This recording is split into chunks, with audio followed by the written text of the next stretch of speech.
A graça e a paz de Cristo, que bom ter você aqui comigo hoje, que Deus possa abençoar a sua vida em nome de Jesus.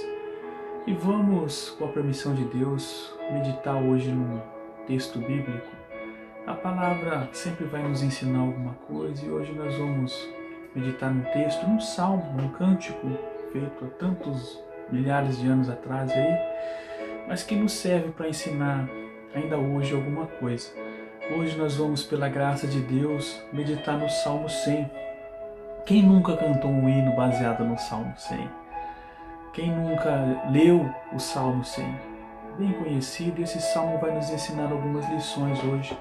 Nós vamos, em nome de Jesus, aprender que nós devemos servir a Deus, mas servir com alegria. Você serve a Deus, mas como você serve Ele? Esse Salmo vai nos ensinar também sobre a soberania de Deus e sobre gratidão. Nós somos um povo que serve a Deus com alegria, que serve a Deus porque Ele é soberano e somos gratos por ter Deus em nossa vida. Então, vem comigo na adoração e vamos meditar no que tem a dizer o nosso querido Salmo número 100. Vamos lá.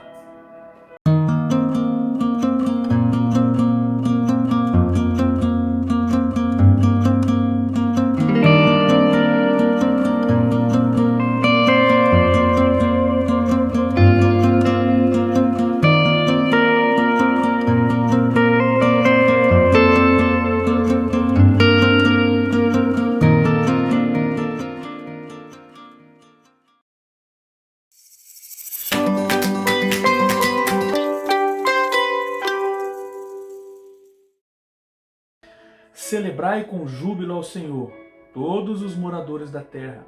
Servi ao Senhor com alegria e apresentai-vos a Ele com canto. Sabei que o Senhor é Deus, foi Ele, e não nós que nos fez povo seu e ovelhas do seu pasto. Entrai pelas portas dele com canto e em seus atos com hinos. Louvai, bendizei o seu nome, porque o Senhor é bom e eterna é a sua misericórdia, e a sua verdade estende-se de geração a geração. Bem, meus irmãos, eu acho que todos nós, talvez falando agora com pessoas crentes, que frequentam igrejas, pessoas cristãs, já cantamos, já louvamos ao Senhor com algum cântico, algum hino baseado nesse salmo. Este cântico que tem inspirado tantos outros cânticos, que pode ser a inspiração de tantos outros louvores, ele também vai nos ensinar algo interessante da palavra de Deus. Vai nos trazer alguns ensinamentos que nós podemos colocar em prática na nossa vida cristã. Na verdade, quando se fala de cânticos, de hinos, todos os cânticos deveriam nos trazer uma lição da palavra de Deus. Deveriam ser baseados, claro, quando a gente fala de louvor a Deus, nós devemos meditar na letra, principalmente dos cânticos contemporâneos. O que essas letras têm falado? O que essas músicas têm dito? Sobre quem que essas músicas têm cantado aí? Tantos cantores que fazem tantas músicas gospels, né? Qual é o ensinamento dessas músicas, dessas letras aí? Então nós devemos pensar, meditar, começar a meditar nisso. Se é louvor a Deus, é exclusivamente para Deus. Pode ter sim uma música gospel com várias temáticas aí, cristãs, etc. Mas quando a gente fala louvor, deve ser unicamente, exclusivamente direcionado a Deus. Dito isso, irmãos, nós vamos fazer então uma breve meditação no que nos diz o Salmo número 100, que ele vai trazer algumas lições para nós. Esse Salmo, tão cantado e falado, ele vai falar sobre o governo soberano de Deus. Ele diz assim: saibam que o Senhor é Deus, foi Ele, não foi nós. Então nós entendemos que fala também sobre a soberania de Deus, fala sobre a bondade de Deus para com o seu povo. Ele diz: louvai e bendizer o Senhor. Por quê? Porque o Senhor é bom. Então Deus é bom, Deus é maravilhoso. O Salmo então fala de um atributo de Deus, a bondade, a misericórdia, que o Salmo afirma que essa misericórdia não é momentânea, mas é uma misericórdia que dura para sempre. E também fala da responsabilidade das nações em servir a Deus, em reconhecer a Deus. A nossa nação, por exemplo, ou as nações do mundo, por que será que está essa calamidade, esse caos todo? Será que se o mundo, se as nações, se os países reconhecessem a soberania de Deus, a bondade de Deus, se rendessem a Deus, será que não seria diferente o nosso mundo? Será que o nosso governo, em todas as instâncias aí, municipal, estadual e federal, aí, será que o nosso governo, de modo geral, os nossos governos, fossem governos cristãos, fossem governos que reconhecessem a soberania de Deus? Pensa em como seria diferente a nossa vida, com certeza.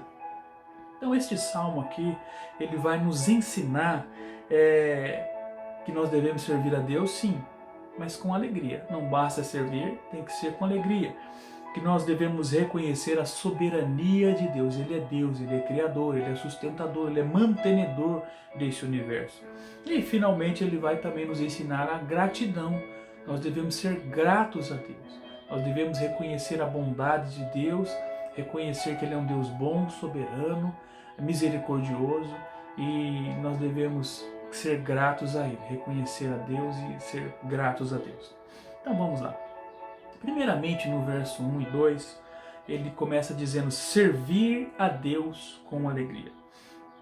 É de se esperar, irmãos, que nós, como um povo de Deus, o servamos, e o servamos com alegria, temos prazer, privilégio em servir a Deus. Mas aqui o salmista também faz um convite geral, ele não convida só os crentes, mas ele diz todas as nações. Então ele diz assim: celebrai com júbilo ao Senhor, quem? Todos os moradores da terra.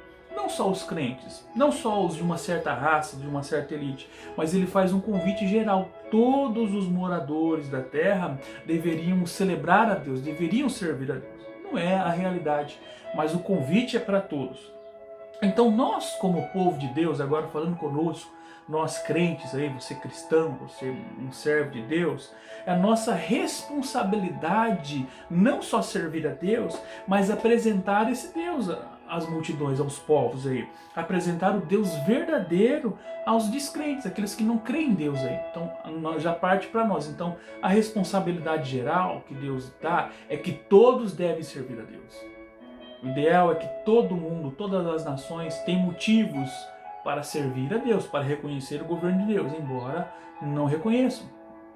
Agora, o povo de Deus em específico, ele tem esse privilégio e essa responsabilidade de compartilhar as verdades de Deus com as nações ou com aqueles que não conheçam ou não estão em comunhão com Deus. Nós fazemos isso pelo nosso testemunho. As pessoas podem ser simpáticas ou não ao Evangelho de acordo com o seu testemunho, o seu modo de viver, o seu modo de agir, o seu modo de falar pode fazer com que a pessoa seja mais simpática ao Evangelho ou à palavra de Deus ou não. Porque um crente sem testemunho, um crente aí que não dá um testemunho de vida, um mau crente, vamos dizer assim, as pessoas vão ter dificuldade de acreditar que ele serve a um Deus bom. Se você serve a um Deus bom, espera-se que o crente também seja bom. Então o nosso testemunho pessoal, quando eu falo testemunho pessoal, minha maneira de conviver aí com as pessoas, meu relacionamento com as pessoas, ele pode ser uma porta aberta ao Evangelho.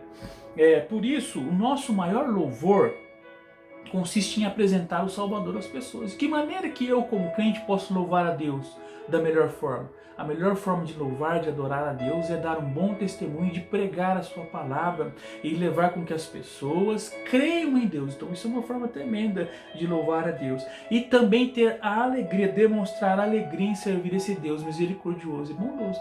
Uma vez que Deus é bom, uma vez que Deus é misericordioso, uma vez que Deus é bondoso, eu como crente vou expressar essa alegria em servir, em adorar a Deus. Então o povo de Deus deve ser um povo alegre, não pelas circunstâncias. As circunstâncias podem ser contrárias a nós. As circunstâncias podem ser ruins para nós. As circunstâncias às vezes não vão ser boas, mas nós louvamos a Deus não pelas circunstâncias. Nosso louvor a Deus alegre é por Ele ser Deus. Então, adorar a Deus exige de mim que eu o adore, que eu o sirva com alegria, com contentamento, tá? As circunstâncias que eu vivo são diferentes, são outras coisas, mas louvar e servir a Deus ele deve ser feito com alegria. Então o Salmo me ensina essa primeira lição, que uma vez que eu sirvo a Deus, essa servidão deve ser alegre, contente, eufórica. Então, servo de Deus, adore a Deus, mas adore com alegria. Em segundo lugar, o Salmo também me ensina que eu devo me submeter à vontade de Deus. Uma vez que eu sirvo a Deus, que eu adore Deus, eu devo reconhecer a sua soberania, o seu comando sobre a minha vida. Isso está no versículo 3, que diz assim: sabei que o Senhor é Deus. Começa dizendo dessa forma o 3. Esse saber aqui, saber que o Senhor é Deus, é um convite, é um dizer assim, é conhecer pela experiência. Saber, eu sei que o Senhor é Deus porque eu tenho um relacionamento com Ele, eu conheço Ele, eu convivo com Ele. É uma experiência, eu sei, eu provei, eu vejo que Ele é Deus.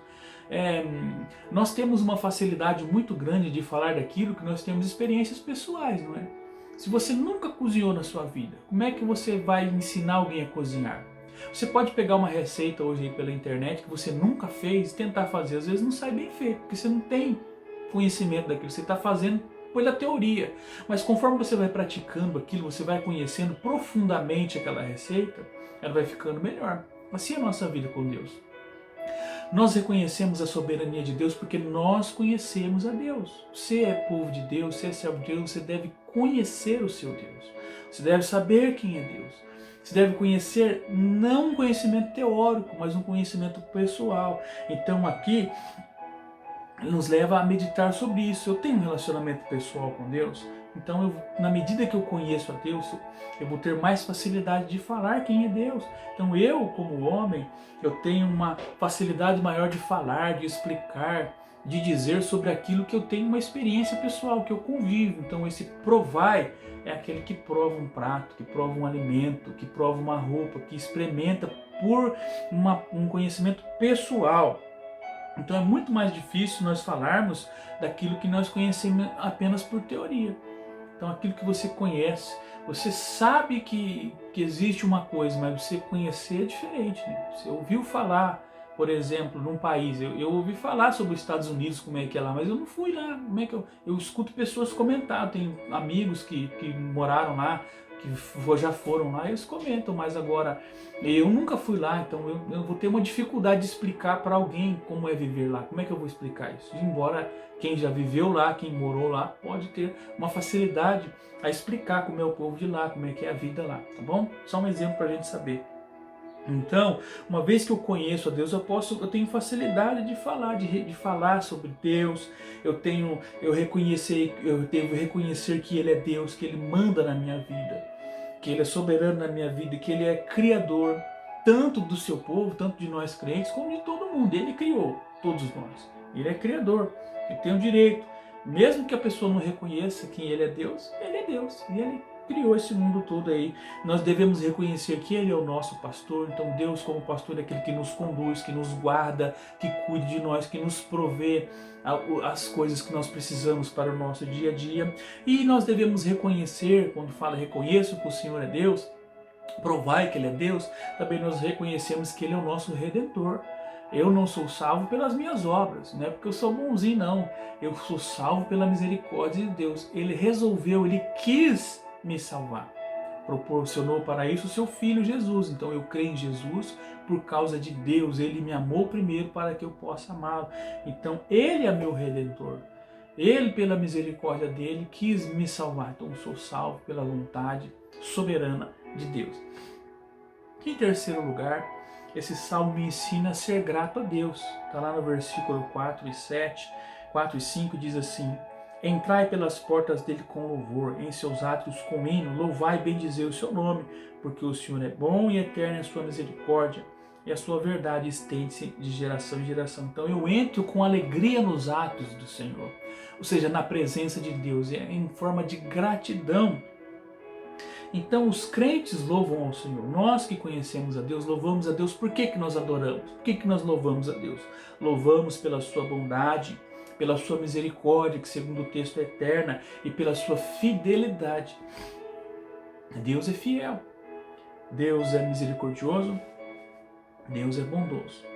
Então nós provamos que o Senhor é bom, como eu já disse anteriormente, nós provamos no sentido de experimentar. Nós conhecemos, nós saboreamos, nós desfrutamos da vontade de Deus, da bondade de Deus. Ele nos dá tudo aquilo que precisamos. Ele é nosso pastor e nós somos suas ovelhas. Então, ele é fiel, o texto diz, ele é fiel de geração em geração, no sentido dessa fidelidade é que ele não muda, ele não volta atrás. Quantas vezes você já mudou de opinião sobre alguém, sobre pessoas, sobre as coisas da vida? A gente vive mudando de opinião, a gente vive sendo moldado pelas circunstâncias. Às vezes as coisas estão boas, a gente está bom, às vezes o tempo está bom, a gente está bom também. Às vezes as coisas estão ruins, a gente fica ruim. Então a gente é levado, é movido pelas circunstâncias. Deus, a fidelidade de Deus, não, ela é eterna. Ela é duradoura. Então a fidelidade de Deus não muda. Por isso, deste modo, nós devemos ser gratos a Deus. Você imaginou se Deus mudasse de ideia conforme nosso jeito de ser? Pô, tem dia que a gente tá bom, tem dia que a gente é carinhoso, amoroso, tem dia que não é. Você já imaginou isso? Se Deus mudasse de ideia, ou se Deus estivesse ao nosso lado só quando nós somos boas pessoas? Misericórdia, né? Coitadinho de nós. Mas a bondade de Deus é tão grande e Ele é fiel, que Ele é fiel sempre, Ele não muda. Uma vez que Ele nos amou, sempre nos amará. Uma vez que Ele nos salvou, nós estamos protegidos na mão de Deus. Então, a gratidão, ela pode nos livrar de muitos pecados. O fato de eu ser grato a Deus, de você ser grato a Deus, de você reconhecer a bondade e a maravilha de servir a Deus, isso nos livra de tantos pecados. Nós podemos lembrar do exemplo dos nossos pais primordiais, lá, né, o Adão e a Eva. Deus preparou um lugar para eles tão maravilhoso, tão bom, e eles podiam ter acesso a tudo que tinha ali. Mas eles não reconheceram a bondade de Deus. Alguém ali, o diabo, foi e falou um simples detalhe, deu a entender que Deus estava privando eles de algo. Falou assim, não, Deus não é tão bom, porque senão vocês poderiam comer de tudo. E ela disse, mas nós podemos comer de tudo, nós só não comemos da fruta que tem no meio. Ah, mas Deus não deixa porque está escondendo algo de vocês, sabe que o dia que vocês comerem, serão como Ele. Deus não quer que vocês saibam sobre o bem e o mal. Então, aquela relação de gratidão por Deus ter os criado e colocados num jardim maravilhoso passou num sentimento de inveja, um sentimento egoísta, eu quero tudo. Então Deus nos proporciona tantas coisas e nós devemos aprender a ser grato a Deus. Se Adão e Eva tivessem sido gratos a Deus, nós não estaríamos nesse caos que nós estamos hoje. Então, o Senhor não nos nega nada, o Senhor simplesmente nos protege do mal. Então, um espírito grato a Deus é um espírito vitorioso, triunfante. Um crente que é grato a Deus sabe, reconhece que Ele é poderoso para suprir tudo aquilo que nós necessitamos. Tudo aquilo que eu preciso, Deus pode suprir. Por isso eu sou grato a Ele. Por isso eu reconheço sua soberania e eu permito que Ele seja o meu pastor. Por isso, irmãos, como diz o Salmo 100, que nos ensina essa tremenda lição. Nós, como um povo de Deus, devemos ser um povo alegre, devemos ser um povo submisso e devemos ser um povo grato a Deus. Tá bem? Que você, pela misericórdia de Deus, possa ser alegre, sirva a Deus com alegria, não importando as circunstâncias. Se submeta à vontade de Deus, Ele é o seu pastor, Ele te conduz, Ele te guarda e seja grato a Deus. Porque Deus em Cristo Jesus pode e há de suprir todas as suas necessidades. Amém? Deus abençoe vocês em nome do Senhor Jesus. Amém.